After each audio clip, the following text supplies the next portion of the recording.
Good morning student. जैसा कि आप लोग जानते हैं कि आजकल हम लोग कोरोना कोविड-19 के महामारी से जूझ रहे हैं। हमारे देश और पूरा विश्व एक साथ इस महामारी से लड़ रहा है, जिसके कारण हम विद्यार्थियों को इसके साथ साथ संपूर्ण बिजनेसमैन, काम करने वाले लोगों सभी प्रभावित हो रहे हैं, क्योंकि सरकार अच्छे काम लॉकडाउन का प्रस्ताव रखा और यह जारी है। सरकार के इस कार्य के लिए सराहना करना चाहिए, लेकिन विद्यार्थियों के पढ़ाई में बहुत बड़ा व्यवधान पड़ा है, क्योंकि जहां भी कोचिंग सेंटर या कॉलेज स्कूल है, कहीं भी शिक्षण कार्य स्थगित हो गया है, क्योंकि इसमें घर में रहना ही सुरक्षित है। इन सभी बातों को ध्यान में रखकर मैंने ideal coaching centre Sohsarai United Bank के एटीएम के ऊपर जो स्थित है, वह ऑनलाइन पढ़ाई शुरू किया है। वहां ऑफलाइन की भी पढ़ाई होती है और 3 तारीख के बाद यदि सरकार का निर्देश हुआ तो ऑफलाइन जारी हो जाएगा। जो स्टूडेंट कहीं नहीं पढ़ते हैं, वह 3 तारीख को संपर्क करें आगे के ऑफलाइन पढ़ाई के लिए। ऑनलाइन 12 क्लास की चल रही है, फिर मैट्रिक का रिजल्ट होगा, तब उसके बाद इंटर का 11 का भी ऑनलाइन क्लास होगी, ऑफलाइन भी होगा।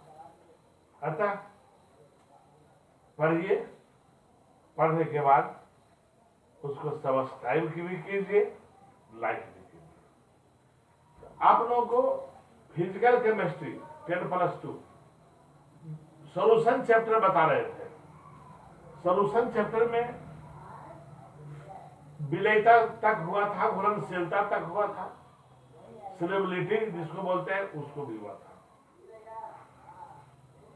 अब देखना है सोल्युबिलिटी के बारे में ही आगे, लेकिन इसको जानने के पहले एक न्यूमेरिकल देखते हैं पहले। अब देखिए, न्यूमेरिकल में प्रश्न है कि H2SO4 है, भार के अनुसार H2SO4 का 13% लिया गया है। भार के अनुसार H2SO4 का 13% लिया गया, जिसका घनत्व है 0.020 ग्राम सेंटीमीटर स्क्वायर। तो कहता है इसको 2 चीज ज्ञात कीजिए, एक मोलरिटी और दूसरा मोललिटी।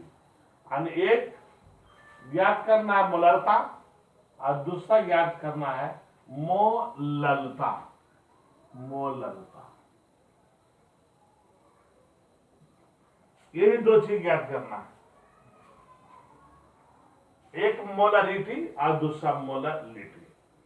तो मोलरिटी प्रश्न हो गया कि भार के अनुसार 13% H2SO4 घोल है, जिसका घनत्व 1.020 ग्राम सेंटीमीटर N2 है।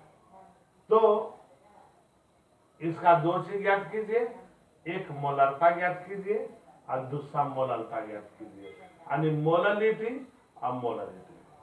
13% का मतलब क्या होता है? प्रतिशत का मतलब होता है 100। प्रतिशत का मतलब होता है 100। इसका मतलब हुआ कि 100 ग्राम घोल है जिसमें 13 ग्राम H2SO4 है। घोल है, अब जानते हैं कि घुल और घोलक के मिलने से बना होता है। जो भी घोल होता है वो घुल और घोलक के मिलने से बना होता है। तो 13 ग्राम घोल हुआ, 13 ग्राम H2SO4 हुआ। इसका मतलब है कि 100 ग्राम घोल में 13 ग्राम H2SO4 है। तब इसका आणविक द्रव्यमान जानते हैं, निकालना पड़ेगा पहले। H2SO4 का हाइड्रोजन का होता है 1, सल्फर का होता है 32, ऑक्सीजन का होता है 16, लेकिन यहाँ है 4, तो हो जाएगा 16 चौका 64। यानी 1 गुना 2, हाइड्रोजन का 1, लेकिन परमाणु 2 है तो 1 गुना 2, और जोड़ सल्फर का 32, और जोड़ 16 गुना 4, 16 चौका 64, सब जोड़ के आता है 98। अब देखें कि H2SO4 के मोल कितना होगा। तो मोलों की संख्या और होती है पदार्थ का मात्रा बटा उसका आणविक द्रव्यमान। कितना पदार्थ की मात्रा दिया हुआ है 13%, और उसका आणविक द्रव्यमान कितना आया 98, अर्थात हो गया 13 बटा 98। उसका हो गया कैलकुलेशन 0.132। ये हो गया मोलों के संख्या। इसलिए इसका आयतन कितनी हो जाएगी, तो मोलों की संख्या जो आया जो बटा उसका घनत्व, मोलों की संख्या बटा घनत्व बराबर होता है आयतन। देखिए मोलों की संख्या हो गया आयतन कितना है, तो 100 है पूरा घोल का, माने हैं हम कि घोल है जो कितना ग्राम है, तो 100 ग्राम है, और उसमें 13 ग्राम H2SO4 है, तो इसलिए हो गया आयतन बटा घनत्व। यहां लिख सकते हैं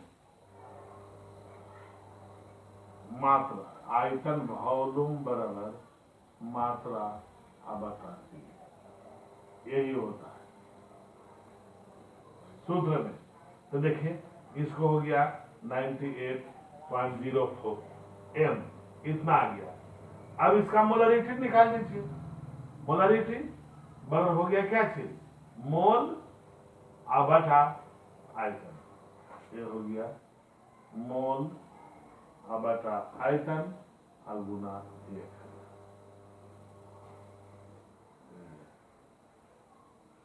इसी सूत्र पर बैठा दिया गया, ये निकल गया मोलरिटी के बारे में। ये जो हुआ इतना मोलरिटी हुआ। उठाइए इसको।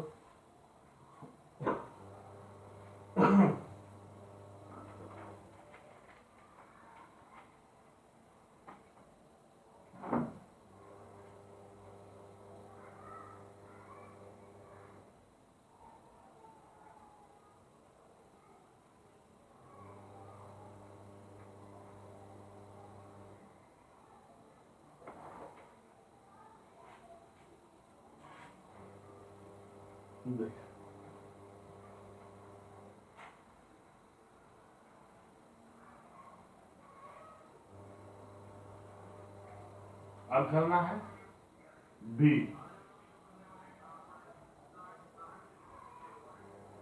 मोलरिटी के बारे में, मतलब मोललता के बारे में। मोललिटी पहले बताए मोलरिटी, अब देखना है मोललिटी के बारे में। तब मोललिटी में हो गया, पहले निकालना पड़ेगा, इसमें भी आणविक द्रव्यमान ये निकल गया। मोलरिटी निकालने के लिए भी आणविक द्रव्यमान ज्ञात करना ही पड़ेगा। तो H2SO4 का आणविक द्रव्यमान हो गया 98। अब देखना है आयतन, तो आयतन में हो गया एक 100 बटा 1.02 घनत्व। अब अब देखना इसमें है ये का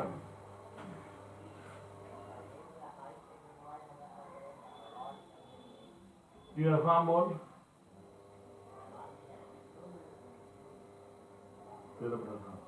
चूंकि मोलालिटी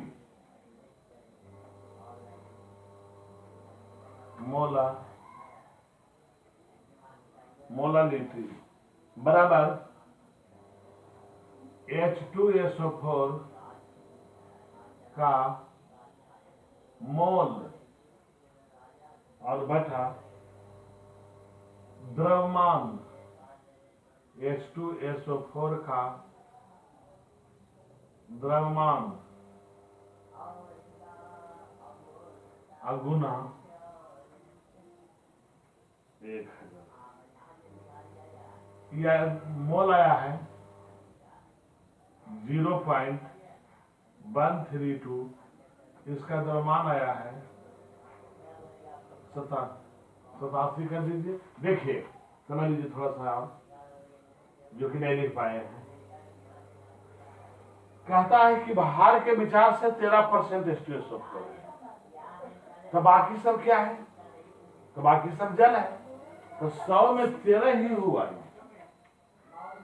यानी जल के द्रव्यमान हो गया,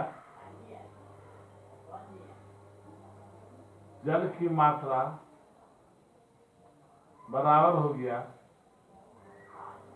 100 माइनस 13 बराबर 87।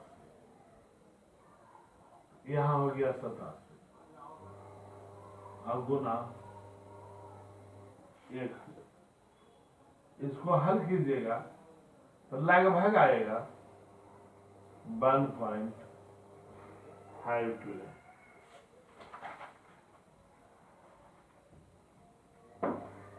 देखिए समझ लीजिए,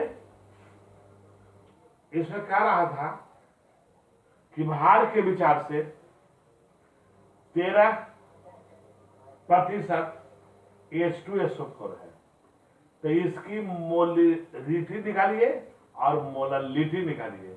दो चीज कह रहा था निकालने के लिए, एक तो पहले निकला, फिर मोलालिटी के लिए क्या करना होता है कि H2SO4 की मात्रा है 13%, H2SO4 की मात्रा है 13%, तो जल की मात्रा कितना है?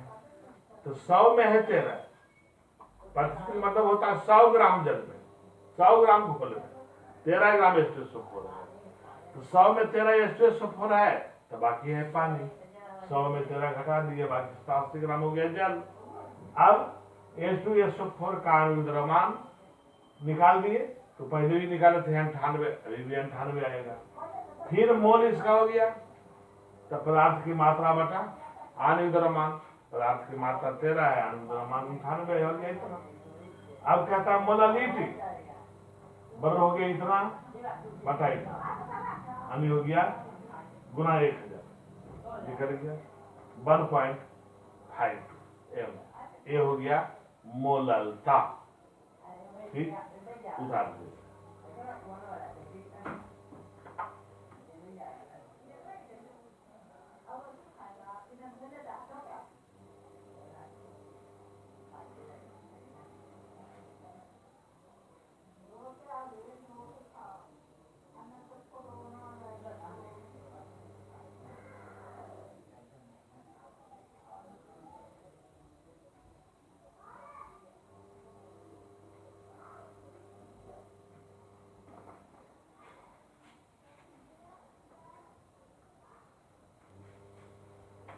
देखिए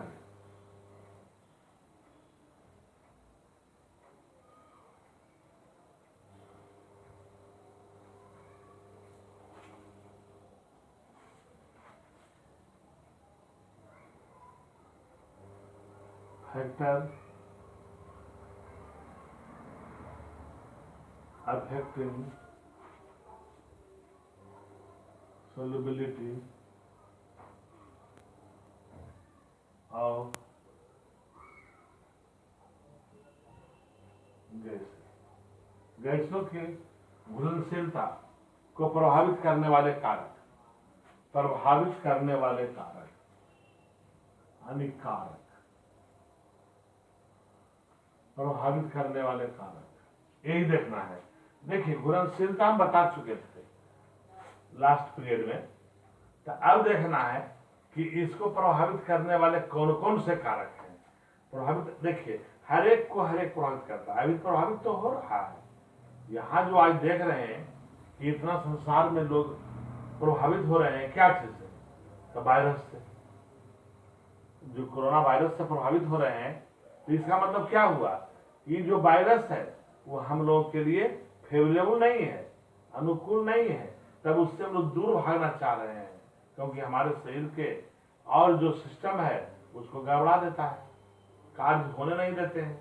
विभिन्न प्रकार के जो हमारे शरीर में कार्य होती है, उत्सर्जन, पाचन, जनन, सर्कुलेशन, जो भी कार्य होता है वो कार्य को सही सलामत नहीं होने देता है, इसलिए हम लोग बीमार पड़ जाते हैं, लास्ट में मृत्यु हो जाती है। तो ये एक प्रभावित करने वाला कारक है।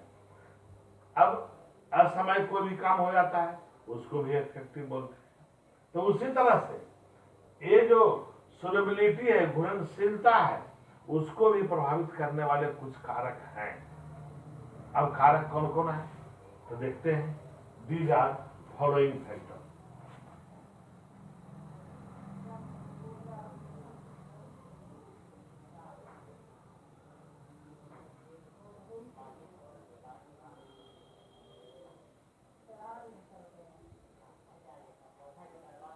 These are following factors. पहला, nature of gas,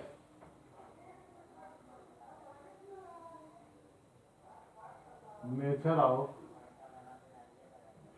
gas and solvent, nature of gas and solvent. इसका मतलब क्या हुआ? मतलब गैस के प्रकृति और साथ साथ घोलक की प्रकृति, यानी गैस तथा घोलक की प्रकृति। पहला हुआ गैस और घोलक की प्रकृति। इसका मतलब क्या हुआ कि देखिए हम लोग पढ़ ही रहे हैं सोल्युबिलिटी ऑफ गैसेस, गैसों के घुलनशीलता, ठोस के घुलनशीलता नहीं, द्रव की घुलनशीलता नहीं, बल्कि गैस के घुलनशीलता। तो इसलिए ये जो कारक है पहला, वो कारक को हम लोग गैस तथा घोलक की प्रकृति के बारे में बोलेंगे। प्रकृति का मतलब होता है बनावट, गैस के बनावट। अब देखिए जितने भी गैस है संसार में, nitrogen, oxygen, hydrogen, carbon dioxide, जो भी है, अमोनिया, NH3, जो भी गैस है या कार्बन मोनोऑक्साइड, सभी के बनावट अलग अलग है। अब सोचिए कि बनावट अलग, सोचिए कि बनावट कैसे अलग अलग होगा, सब तो गैसे हैं। लेकिन एक बात बतलाते हैं, जैसे सब जानते हैं आप कि बलुआही मिट्टी में तारबूज भी फरता है, ककड़ी भी फरता है, लालमी भी फरता है, कुछ और भी खरबूजा भी फलते हैं। सबके देखिए आकार अधिक गोल है, लंबा है, अलग अलग है, तो सबके स्वाद भी अलग अलग है, लेकिन सबका ओरिजिन स्थान एक ही तरह की मिट्टी में है, बलुआही मिट्टी। सोचिए बलुआही मिट्टी में होते हुए भी हम लोग जो खाते हैं सभी को अलग अलग स्वाद होता है। अलग अलग स्वाद होने का मतलब क्या हुआ कि अलग अलग अणुओं, अलग अलग परमाणुओं से बना है। अब कहीं संसार में जितने भी जीव हैं या जितने भी पदार्थ हैं, सभी एक ही तरह के परमाणु या अणु के बने हैं? तो नहीं, अलग अलग से बने हैं। अलग अलग से नहीं बने होते तो मिठाई तीता और मिठाई मीठा नहीं होता, ये जान लीजिए। तो उसी प्रकार से गैस जो होते हैं, गैस के भी गुण अलग अलग होते हैं। और अलग अलग गुण होने का मतलब होता है कि अलग अलग अणुओं, अलग अलग परमाणुओं, यानी उसका जो प्रकृति है वो भिन्न भिन्न है। तो जब भिन्न भिन्न है तो कोई गैस ऐसा है जो पानी में घुलनशील भी है और कोई गैस ऐसा भी है जो पानी में घुलनशील नहीं भी है। कुछ गैस ऐसे हैं जो पानी में घुलनशील होते हैं और कुछ गैस ऐसे होते हैं जो पानी में घुलनशील नहीं भी होते हैं।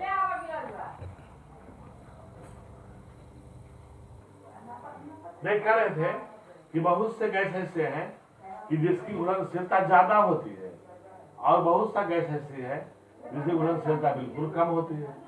तब जैसे कार्बन डाइऑक्साइड है या और भी गैसें हैं जैसे अमोनिया है, HCl है, जो कुछ ध्रुवीय होते हैं जो पानी में ज्यादा घुलनशील है। लेकिन वही सल्फर डाइऑक्साइड है, NO2 है, और भी गैसें हैं जो पानी में अपेक्षाकृत कम घुलनशील है। तो इसका मतलब क्या हुआ कि घुलनशीलता प्रभावित होता है जो करता कौन है, तो उसके प्रकृति, उसके बनावट। इसमें एक लाइन दे दिया जाए, देखें, कुछ सभी गैसें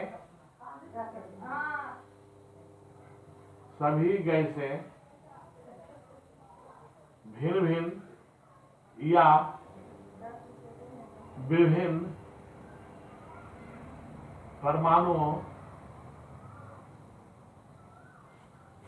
का बना रहता है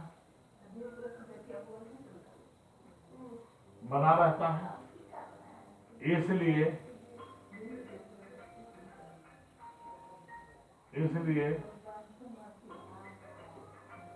अलग अलग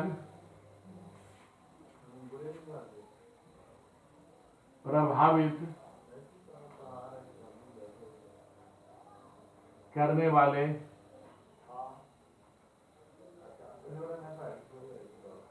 कारक होते हैं। जितने भी प्रकार के गैस हुए, सभी गैसों के बनावट अलग अलग होता है और अलग अलग होने के कारण जो प्रभावित करने वाले कारक हैं वो भी अलग अलग हैं। अब दूसरा,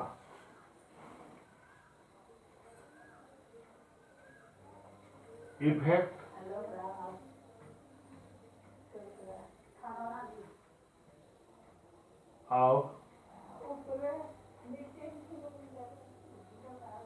ऑफ टेम्परेचर, तापक्रम का प्रभाव। अब देखिए, कोई भी गैस में आप घोलक को डाल दीजिए, गैस प्लस सॉल्वेंट बराबर सॉल्यूशन प्लस, यही होता है। तो अब देखिए, बताते हैं कि अक्सर देखा गया है कि ताप वृद्धि जब होती है तब घुलनशीलता का मान घटता है। जहां तक गैस का है, गैस के घुलनशीलता का मान घटता है। और फिर मैंने जैसे मान लेते हैं तृतीया CuSO4, कॉपर सल्फेट को ले लीजिए, अब पानी में डाल दीजिए ठंडा अवस्था में, तो जो घुलना है वो घुलेगा। लेकिन यदि उसको हम गर्म कर दें तो और बहुत जल्द ही घुलेगा। तो उसमें क्या हुआ कि ताप जब दिए तो घुलनशीलता बढ़ गई और घुलनशीलता बढ़ने के कारण जल्दी घुल गया, ताप का प्रभाव पड़ा। लेकिन अब सोचिए, द्रव में द्रव को डाल दीजिए, एक जल रहेगा घोलक के रूप में और घुल के रूप में कोई और पदार्थ रहेगा।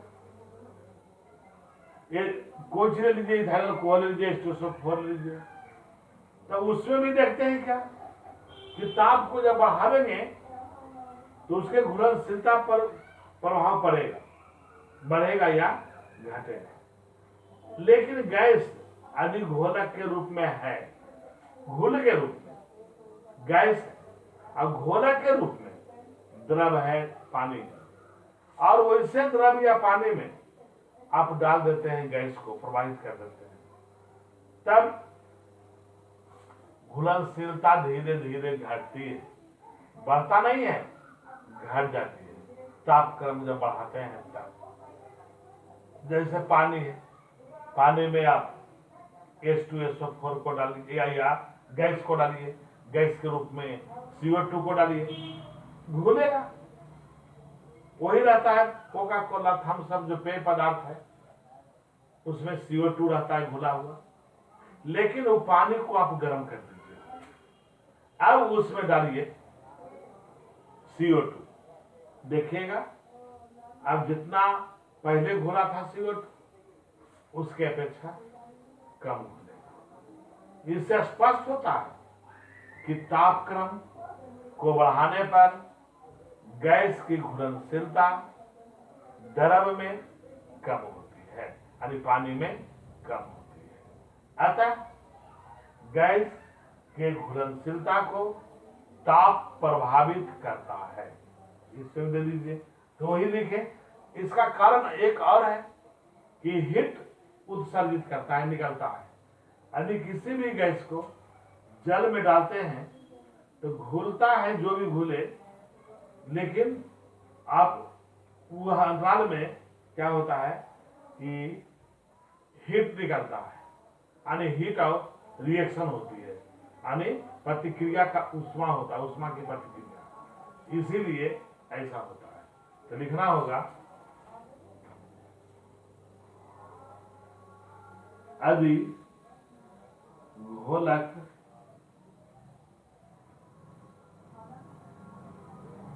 में घुल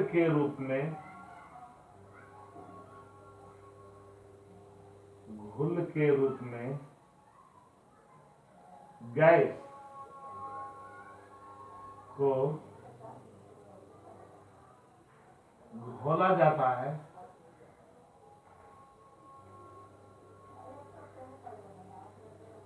तब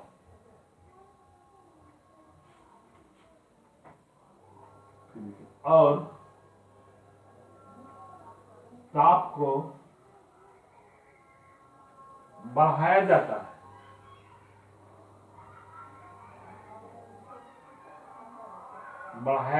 है, तब सोल्युबिलिटी प्रभावित होता है।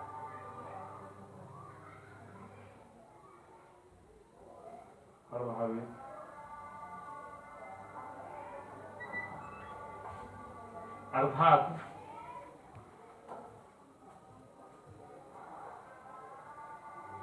घुलनशीलता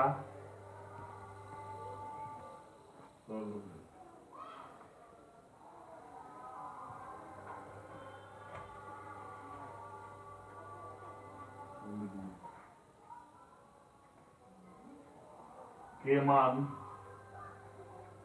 घटता है।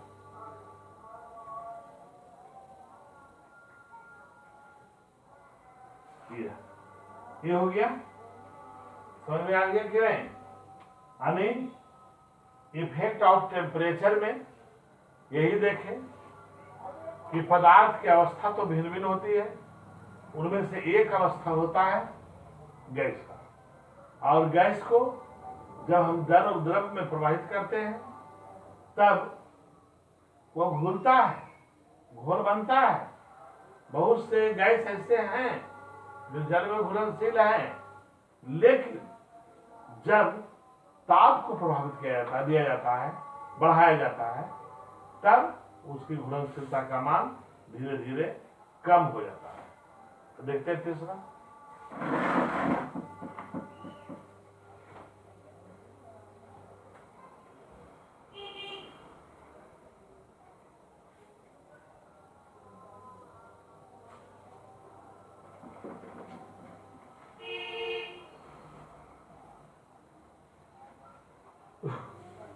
तीसरा, effect of pressure, effect of pressure and Henry law. देखिए, दाब का प्रभाव,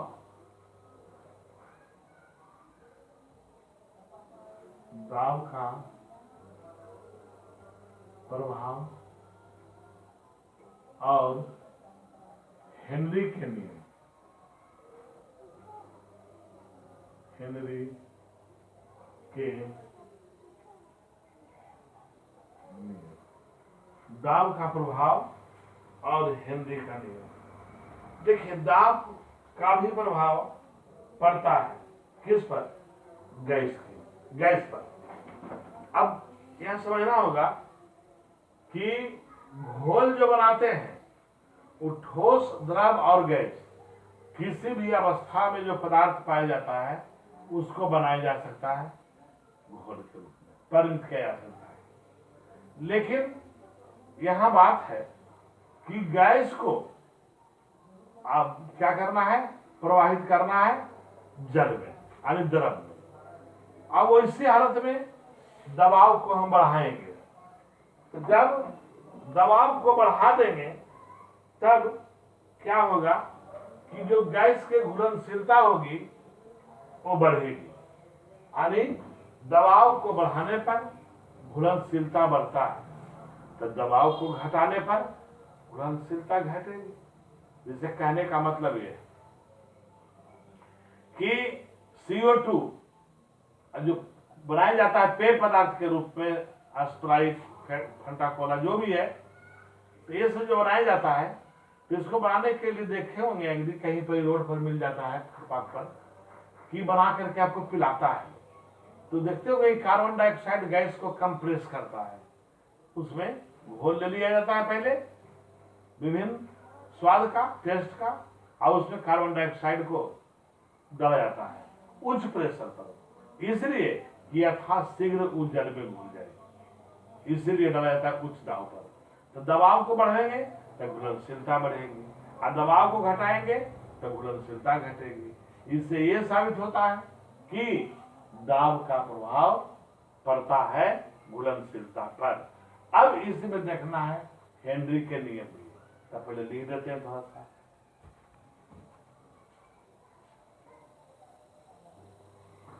दाब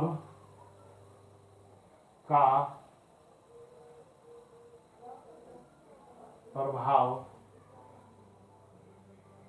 सॉल्युबिलिटी, यानी घुलनशीलता पर पड़ता है,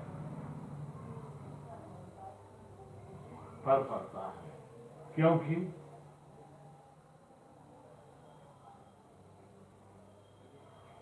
जब प्रेशर, दाब को बढ़ाते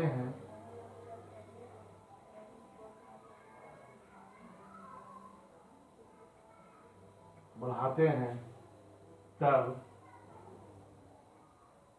घोल में गैस की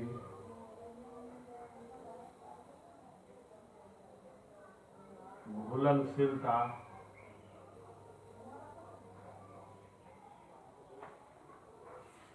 का मान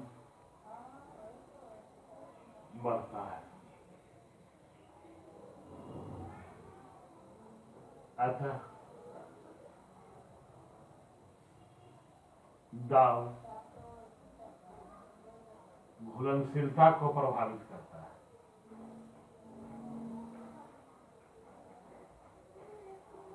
घुलनशीलता को प्रभावित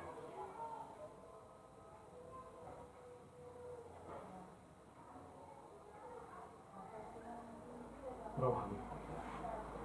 यह हो गया दाब घुलनशीलता को प्रभावित करता है। इसके लिए आपको बताएं कि यदि जल में या कोई घोल में CO2 गैस को प्रवाहित कीजिए तो घूलेगा, लेकिन अभी उच्च दबाव पर प्रवाहित कीजिए तो तेजी से घूलेगा। वही दबाव को कम कर दीजिए तो और कम दबाव पर तेजी से घूलेगा।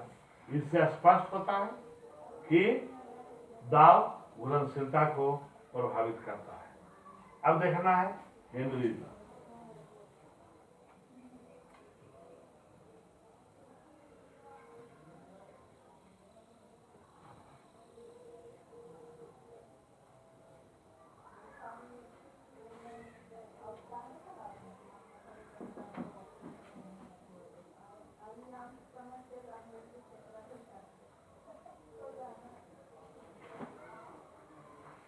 देखिए, एक वैज्ञानिक है जिसका नाम है हेनरी।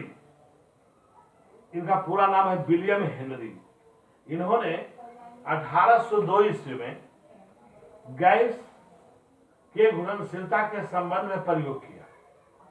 अब प्रयोग करने के बाद एक नियम दिया जिसको हम लोग हेनरी के नियम कहते हैं। तो फिर फर्स्ट देते हैं।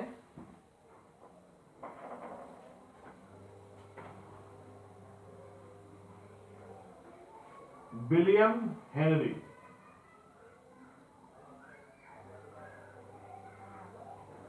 विलियम हेनरी नामक वैज्ञानिक ने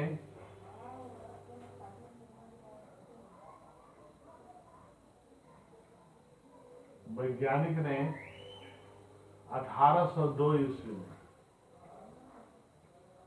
ईस्वी में जल में गैस की घुलनशीलता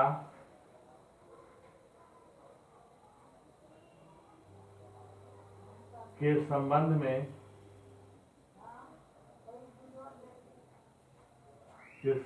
में प्रयोग करने के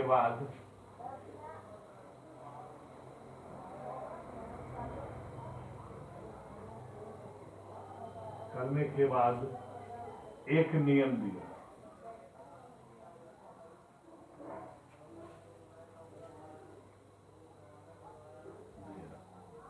जिसे हेनरी के नियम कहते हैं, हेनरीज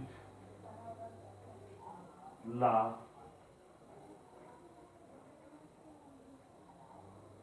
कहते हैं। इसके अनुसार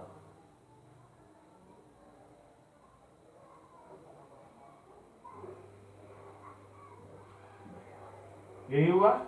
विलियम हेनरी नामक एक वैज्ञानिक है जिन्होंने गैस की घुलनशीलता के संबंध में अनेक प्रयोग किया। प्रयोग करने के बाद एक नियम दिया। उसी नियम को हम लोग हेनरी के नियम कहते हैं। ये बोला था कि अस्थिर ताप को रखना चाहिए अस्थिर ताप पर दिए गए किसी द्रव में किसी गैस की घुलनशीलता आरोपित दाब के समानुपाती होती है। घुलनशीलता समानुपाती होती है दाब के। कब? जब ताप को अस्थिर रखा जाता है तब। यानी solubility is directly proportional to its pressure of gases at the constant temperature। यही बात को इन्होंने बतलाया था। अब देखिए इसके अनुसार क्या कहा गया। जो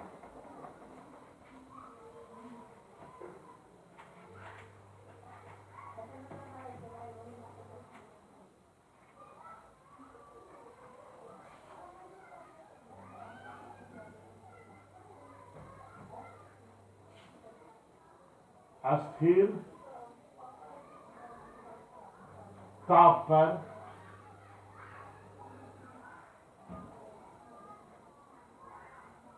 किसी दिए गए द्रव में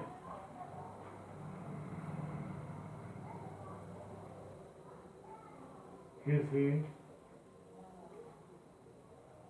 गैस की घुलनशीलता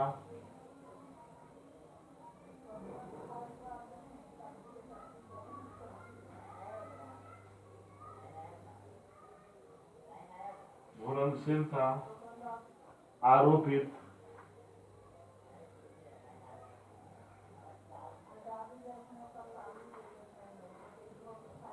दाव के समानुपाती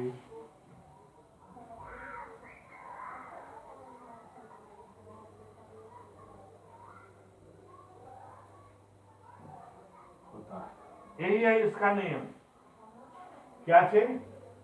तो किसी गैस की घुलनशीलता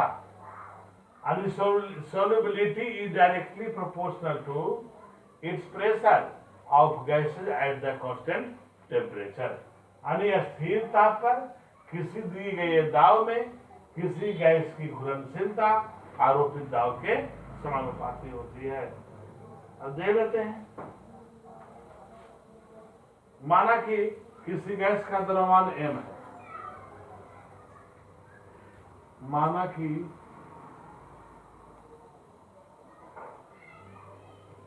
किसी गैस की द्रव्यमान बराबर m, गैस का दाब बराबर P, तब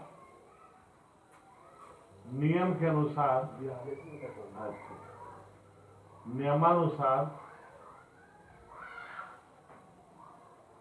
m समानुपाती है P का, या m बराबर K इंटू P, जहां K is constant.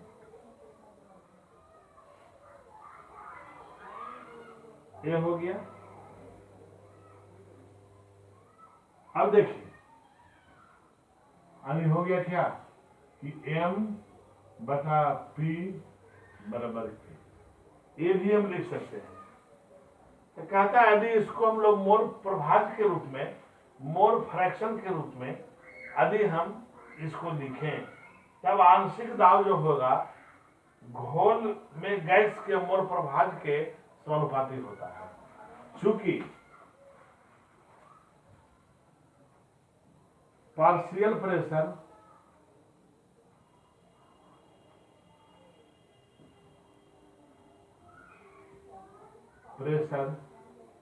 Is directly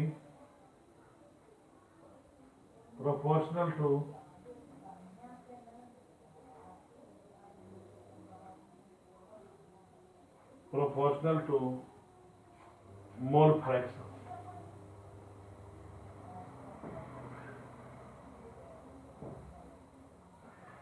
mole fraction। So P समानुपाती है x का, जहां है x बराबर मोल, या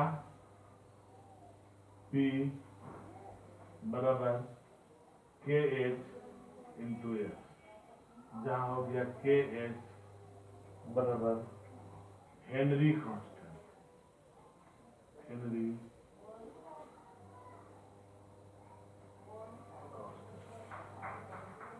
या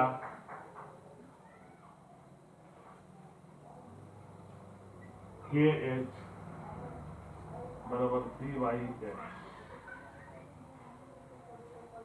ठीक, तो यहां तक रहने दिया जाए इसको, ये आगे क्लास में होगा। सब्सक्राइब भी कीजिएगा और घर में रहिए, सुरक्षित रहिए और ऑनलाइन पढ़ते रहिए। जो लड़के आसपास रहेंगे उसको भी प्रमोट कीजिए। Thank you.